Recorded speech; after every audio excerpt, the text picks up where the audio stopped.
Capítulo 3, Parte 5. Política 9. Cambio de paradigma en seguridad. El Ejecutivo Federal ha emprendido un cambio de paradigma en materia de seguridad nacional y seguridad pública. Entre 2006 y 2018, los gobernantes pretendieron resolver la inseguridad y la violencia delictiva mediante acciones de fuerza militar y policial, el llamado populismo penal. Consiste en endurecer los castigos a las actividades delictivas.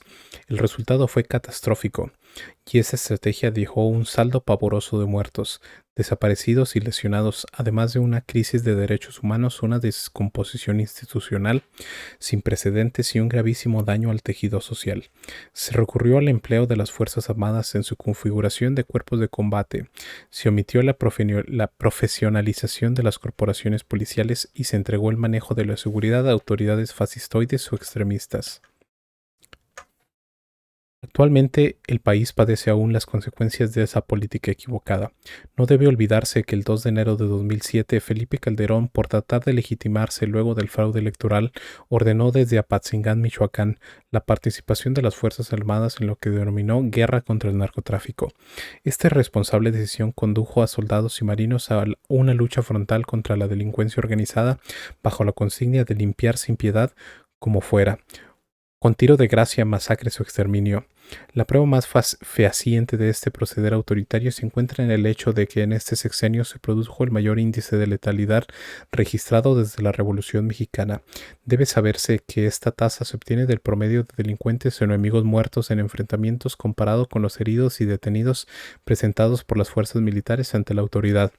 Según cifras de la Secretaría de la Defensa Nacional, del 1 de diciembre de 2006 al 31 de octubre de 2019, hubo 5.111 enfrentamientos entre militares y el crimen organizado en los cuales perdieron la vida 5.428 presuntos delincuentes. Resultaron heridos 748 y se detuvo a 4.271 personas. Es decir, en este periodo hubo 409 muertos más que heridos y detenidos, el 7.5%.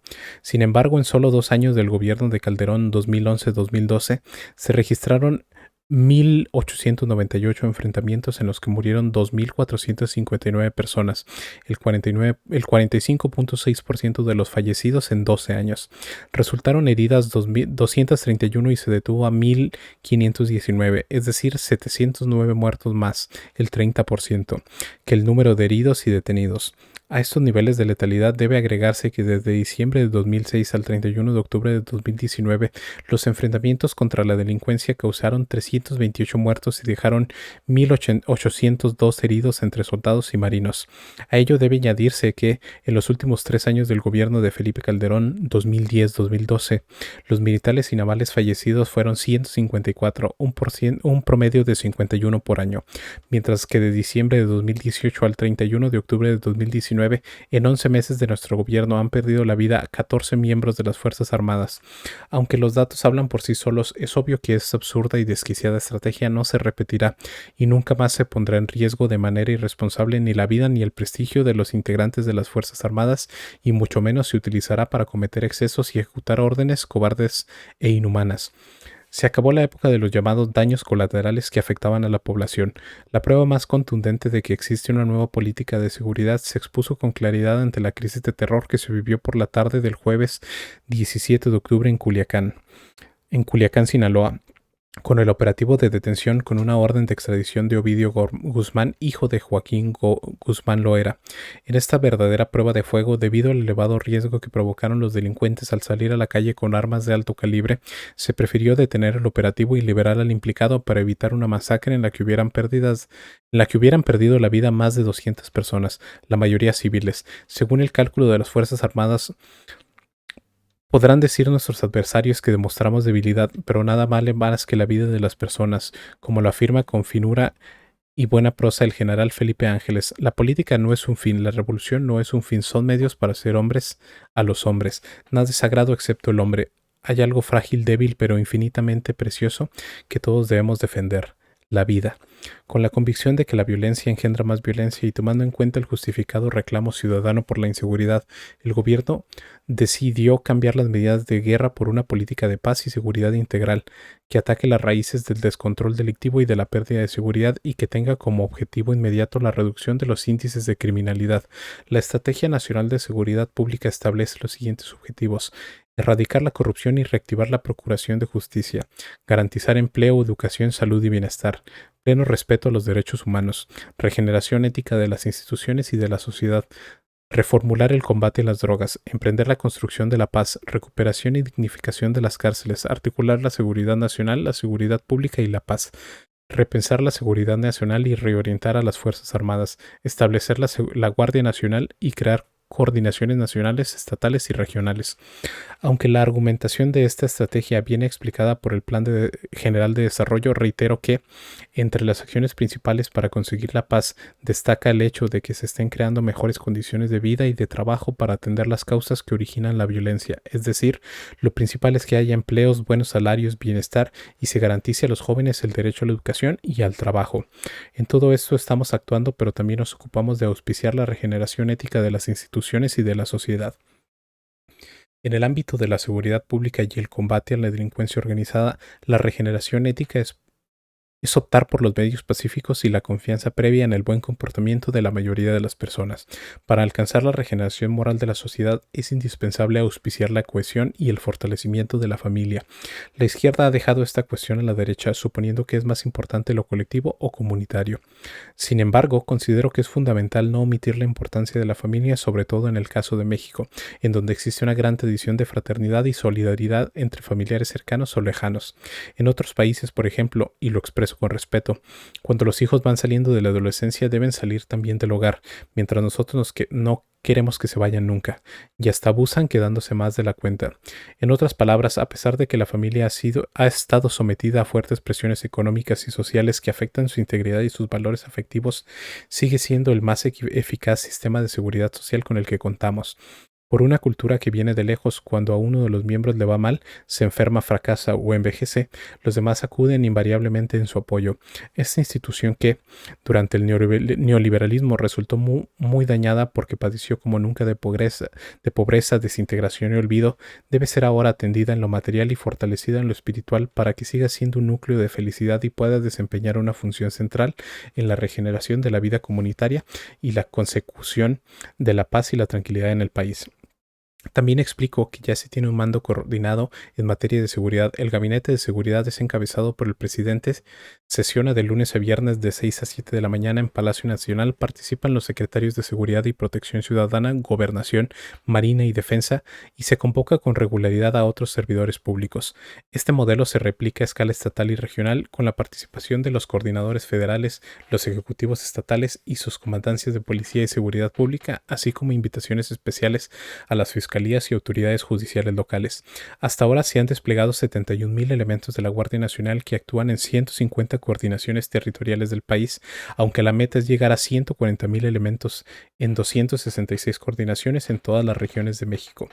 La nueva estrategia de seguridad pública ha consistido también en no tolerar la tortura ni ninguna otra violación a los derechos humanos. Estamos dedicando tiempo y recursos a la búsqueda de desaparecidos por la violencia. No descansaremos hasta saber el paradero de los jóvenes de Ayotzinapa. Se está brindando protección a 348 periodistas y a 691 personas defensoras de los derechos humanos. Han sido puestos en libertad 46 presos políticos y seguiremos liberando a los que aún están en prisión, con apego a las formalidades legales aplicables. Ya iniciaron los estudios y preparativos para rescatar los restos de los 63 mineros que desde 2006 no han podido ser recuperados de la mina Pasta de Conchos, en Coahuila. Los expertos han diagnosticado que es posible realizar con éxito esta acción humanitaria. Haremos lo humanamente posible para esclarecer el paradero de las más de 40,000 personas que se encuentran desaparecidas en el país. Esa es, para este gobierno, la mayor prioridad y la estamos enfrentando con el principio rector de la búsqueda en vida. De no conseguirse, se buscará devolver los fallecidos a sus familias con pleno respeto a la dignidad de unos y de otros. En este espíritu, la presidencia a mi cargo instruyó a las Secretarías de Gobernación y de Relaciones Exteriores a aceptar la competencia del Comité de Naciones Unidas contra las Desapariciones Forzadas, a fin de recibir y examinar comunicaciones individuales caso por caso. Se invitará de manera formal a esta dependencia de la ONU para que realice una visita oficial a México en el segundo semestre del próximo año. El gobierno federal tiene la plena disposición de atender las recomendaciones internacionales. En lo interno, se establecerán convenios de colaboración con distintas instituciones para reforzar con métodos científicos los programas regionales de búsqueda de desaparecidos, atendiendo las preocupaciones de las familias. Además, está por presentarse una iniciativa legal que permita hacer efectivo el mecanismo forense extraordinario y que al menos 200 elementos de la unidad de búsqueda de la Secretaría de Seguridad de Protección Ciudadana trabajen adscritos a la Comisión Nacional de Búsqueda. Estamos resolviendo el doloso asunto de los 26,000 cuerpos identificar que permanecen en los forenses del país y mantenemos una estrecha colaboración con familias de víctimas de la violencia. Ni el ejército ni la marina se han utilizado ni se utilizarán para reprimir el pueblo. Se terminó la guerra de exterminio contra la llamada delincuencia organizada. Ya no se permiten redadas, masacres ni desapariciones de personas. El Estado ha dejado de ser el principal violador de los derechos humanos. Quiero agradecer el apoyo y la lealtad de los soldados y marinos que han aceptado el desafío de garantizar la seguridad pública con pleno respeto a las libertades fundamentales y a los derechos humanos y con el uso regulado de la fuerza. No olvidemos, el marino y el soldado son pueblo uniformado. Sobre este grave asunto de la inseguridad, aun cuando sigue un asunto pendiente, hemos logrado frenar la tendencia a la alza en homicidios y se ha reducido el robo de vehículos. Pongo de ejemplo estos dos ilícitos en los cuales prácticamente no hay cifra negra y que reflejan mejor la realidad de esta materia.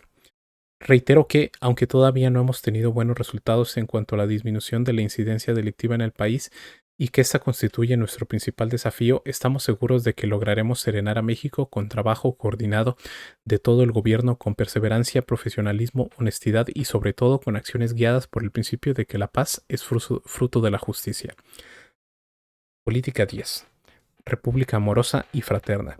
Como ya he abordado con amplitud los temas de honestidad, desarrollo, justicia y seguridad, ahora expreso el fundamento para hacer posible la existencia de una república amorosa, concepto que he venido definiendo y delineando en años recientes. En mi opinión, la decadencia que padecemos se ha producido tanto por la falta de oportunidades de empleo, estudio y otros satisfactores básicos, como por la pérdida de valores culturales, morales y espirituales. Para ello, mi propuesta para lograr el renacimiento de México tiene el propósito de hacer realidad el progreso con justicia y al mismo tiempo auspiciar una manera de vivir sustentada en el amor a la familia, al prójimo, a la naturaleza, a la patria y a la humanidad. Los seres humanos necesitan bienestar. Nadie puede ser feliz sin trabajo, alimentación, salud, vivienda o cualquier otro satisfactor básico. Un hombre en la pobreza piensa cómo sobrevivir antes de ocuparse de tareas políticas, científicas, artísticas o espirituales. Federico Engels lo explicó magistralmente en su discurso ante la tumba de Carlos Marx, argumentando lo siguiente: así como Darwin descubrió la ley del desarrollo de la naturaleza orgánica, Marx describió la ley del desarrollo de la historia humana, el hecho tan sencillo pero oculto bajo la maleza ideológica de que el hombre necesita en primer lugar comer, beber, tener un techo y vestirse antes de poder hacer política, ciencia, arte, religión, etc. Que por lo tanto la producción de los medios de vida inmediatos materiales y por consiguiente la correspondiente fase económica de desarrollo de un pueblo o una época es la base a partir de la cual se han desarrollado las instituciones políticas, las concepciones jurídicas, las ideas artísticas e incluso las ideas religiosas de los hombres y con arreglo a la cual deben por tanto explicarse y no al revés como hasta entonces se ha venido haciendo. Pero el sentido de la vida no debe reducirse únicamente a la obtención de lo material, a lo que poseemos o acumulamos. Una persona sin apego a un código de principios no necesariamente logra la felicidad. En algunos casos, triunfar a toda costa y en forma inescrupulosa conduce a una vida vacía, infeliz y deshumanizada. De aquí que deberá buscarse siempre el equilibrio entre lo material y lo espiritual, procurar que a nadie le falte lo indispensable para sobrevivir y cultivar los mejores sentimientos y actitudes hacia nuestros semejantes.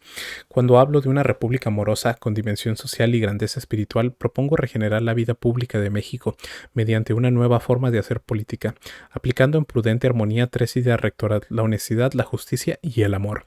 Honestidad y justicia para mejorar las condiciones de vida y alcanzar la tranquilidad y la paz pública y el amor para promover el bien y lograr la felicidad.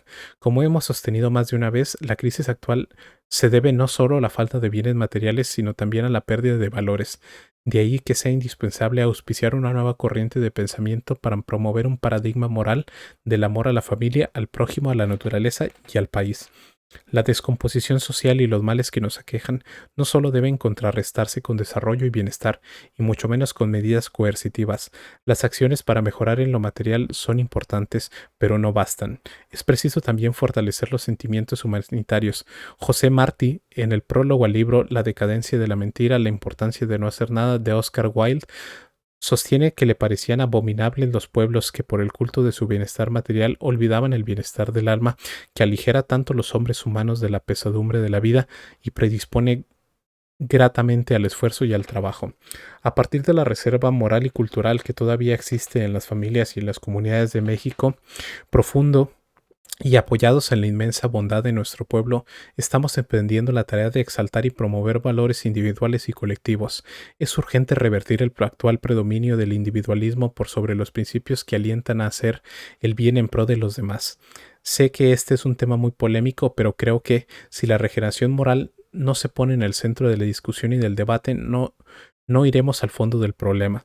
Debemos convencer de la necesidad de impulsar cambios éticos para transformar a México. Solo así podremos hacer frente a la mancha negra del individualismo, la codicia y el odio que nos ha llevado a la degradación progresiva como sociedad y como nación.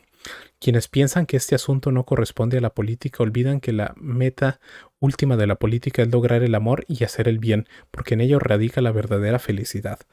En 1776, la Declaración de Independencia de Estados Unidos planteó la búsqueda de felicidad como uno de los derechos fundamentales de las personas y señaló que garantizarlo era una de las funciones del gobierno. El artículo primero de la Constitución francesa de 1793 establece que el fin de la sociedad es la felicidad común. El artículo 24 de nuestra Constitución de Apatzingán de 1814 señala: la felicidad del pueblo y de cada uno de los ciudadanos consiste en el goce de la igualdad, seguridad, propiedad y libertad. La íntegra conservación de estos derechos es el objeto de las instituciones de los gobiernos y el único fin de las asociaciones políticas. Desde el Antiguo Testamento hasta nuestros días, la justicia y la fraternidad han tenido un lugar preponderante en la ética social. En los primeros libros de la Biblia hay muchas referencias acerca del trato especial que reciben los débiles y oprimidos. Esta dimensión ética y social puede encontrarse en las enseñanzas de iluminados profetas sabios y maestros de todas las religiones, pero desde la antigüedad, estos preceptos de justicia y bondad también son concebidos y practicados por no creyentes. Ha habido en la historia de la humanidad hombres inclinados a la filosofía y la ciencia, como Aristóteles, quien sostenía: la ciencia política emplea sus mejores esfuerzos en procurar que los ciudadanos posean cierto carácter, es decir, que sean buenos y estén capacitados para los actos nobles. En los tiempos más recientes y en nuestro continente se sabe de revolucionarios, partidarios no solo de la justicia, sino de la bondad. Eduardo Galeano en uno de sus últimos libros, Los hijos de los días, hace mención de un hombre ejemplar, Rafael Barrett, quien pasó más tiempo en la cárcel que en la casa y murió en el exilio, y que solía repetir esta frase: si el bien no existe, hay que inventarlo. Y para no ir tan lejos, es cosa de leer las cartas que Ricardo Flores Magón dirigía desde la cárcel de Los Ángeles a su adorada María, su dulce criatura. Este hombre anticlerical, íntegro, recto hasta el extremo, que solo pensaba en la justicia y en la revolución, aclara que ser firme es cosa bien distinta a ser insensible. Y escribió bellísimas cartas de amor a las cuales pedía a su amada que pasara por el callejoncito fuera del penal, porque quería desde su celda ver su carita tan linda. Es decir, a final de cuentas, en el sentido más amplio, como dice Silvio Rodríguez, a un buen revolucionario solo lo mueve el amor. Esta sensibilidad profunda es consustancial a la idiosincrasia de nuestro pueblo. Aquí recreo la conmovedora historia que viví hace 6 años cuando un familiar estuvo hospitalizado en el Instituto Nacional de Enfermedades Respiratorias, el INER.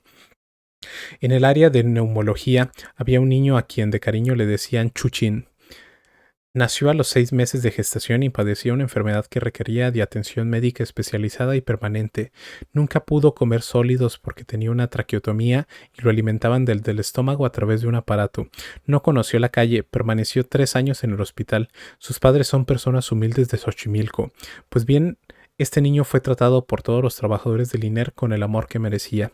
Me consta que lo adoraban afanadoras trabajadoras sociales, enfermeras y enfermeros, doctoras y doctores, vigilantes y directivos del instituto.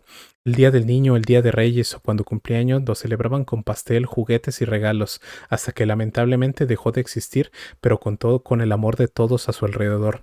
A esto me refiero cuando hablo de enaltecer los sentimientos y propagarlos. Además, repito, ya ya los tenemos, basta con darle su sitio y su importancia. Sin embargo, hay quienes sostienen que hablar de fortalecer los valores espirituales es inmiscuirse en el terreno de lo religioso.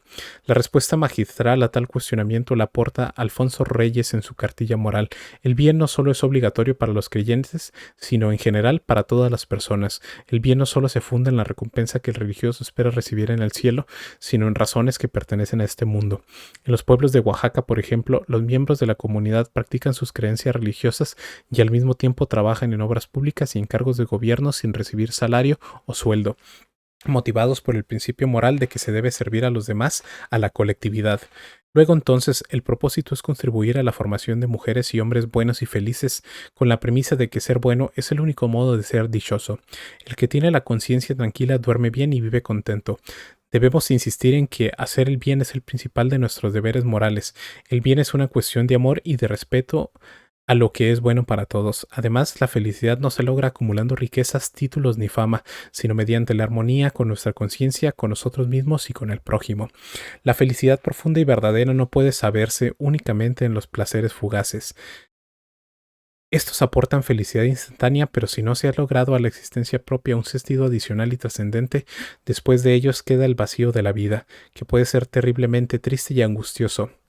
Cuando se pretende sustituir la entrega al bien con estos placeres efímeros, puede suceder que estos conduzcan a los vicios y a la corrupción, y que aumente más y más la infelicidad.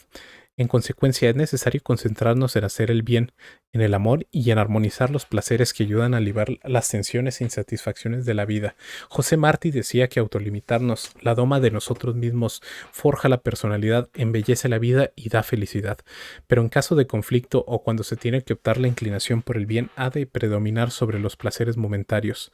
Por eso es muy importante una elaboración libre y personal sobre lo que constituye el bien para cada uno de nosotros según sea nuestra manera de ser y pensar, nuestra historia vital y nuestras circunstancias sociales.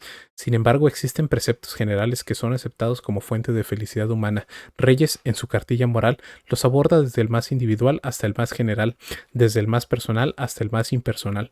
Podemos imaginarnos, escribe, como una serie de círculos concéntricos. Comenzamos por el interior y vamos tocando otro círculo más amplio. Según Reyes, son 6 preceptos básicos los que forman parte del código del bien: el respeto a nuestra persona en cuerpo y alma, el respeto a la familia, el respeto a la sociedad humana en general y a la sociedad en particular, el respeto a la patria, el respeto a la especie humana y el respeto a la naturaleza que nos rodea. Mucho antes, León Tolstoy, en su libro ¿Cuál es mi fe?, señala 5 condiciones para la felicidad terrenal, admitidas generalmente por todo el mundo: el poder gozar del cielo, del sol, del aire puro y de la naturaleza, el trabajo que nos gusta y hemos elegido libremente, la armonía familiar, la comunión libre y afectuosa con todas las personas y la salud y la muerte sin enfermedad. Por supuesto, hay otros preceptos que deben ser exaltados y difundidos. El apego a la verdad, la honestidad, la justicia, la austeridad, la ternura, el cariño, la no violencia, la libertad, la dignidad, la igualdad, la fraternidad y la verdadera legalidad. También deben incluirse principios y derechos de nuestro tiempo como la no discriminación, la diversidad, la pluralidad y el derecho a la libre manifestación de las ideas y la soberanía personal. Ha de admitirse que en nuestras familias y pueblos existe una reserva moral derivada de nuestras culturas forjadas en la confluencia de distintas civilizaciones y en particular de las culturas mesoamericanas. En suma, estos fundamentos para una república amorosa deben convertirse en un código del bien. De ahí que mantengamos el compromiso de convocar con este propósito a la elaboración de una constitución moral a especialistas en la materia, filósofos, psicólogos, sociólogos y antropólogos, así como todos aquellos que tengan algo que aportar al respecto: ancianos venerables de las comunidades indígenas, maestros, padres y madres de familia, jóvenes escritores, poetas, mujeres, empresarios, defensores de la diversidad y de los derechos humanos, practicantes de diversas religiones, librepensadores y ateos. Informo que ya empezamos con foros de consulta y existen reportes sobre las opiniones. La información se comparte y muy pronto los organizadores José Agustín Ortiz Pinochetti, Verónica Velázquez y Enrique Galván Ochoa nos convocarán a participar en el Congreso de Reflexión, Análisis y Aprobación de la Constitución Moral. Una vez elaborado esta Constitución Moral, vamos a fomentar valores por todos los medios posibles. Los contenidos serán transmitidos en las escuelas, en los hogares y a través de impresos, radio, televisión y redes sociales. Por ejemplo, a todos los adultos mayores que tienen garantizado su derecho a una pensión justa, se les convocará a participar de manera voluntaria para destinar un poco de su tiempo a dar consejos sobre valores culturales, cívicos y espirituales a sus hijos, nietos y otros miembros de la familia. Como arriba se dijo, ya empezamos con la reedición y distribución de la cartilla moral de Alfonso Reyes. También se están reimprimiendo millones de libros del Fondo de Cultura Económica de grandes autores y de temas históricos, cívicos y literarios que se venden a un precio accesible igual al valor de una bebida industrializada. En fin, nuestro propósito no es solo erradicar la corrupción política y moral que nos estaba hundiendo como sociedad y como nación, sino también establecer las bases para una convivencia futura sustentada en el amor y en hacer el bien sin mirar a quién, como nos lo recomendaban con gran sabiduría nuestros antepasados. Fin del capítulo 3.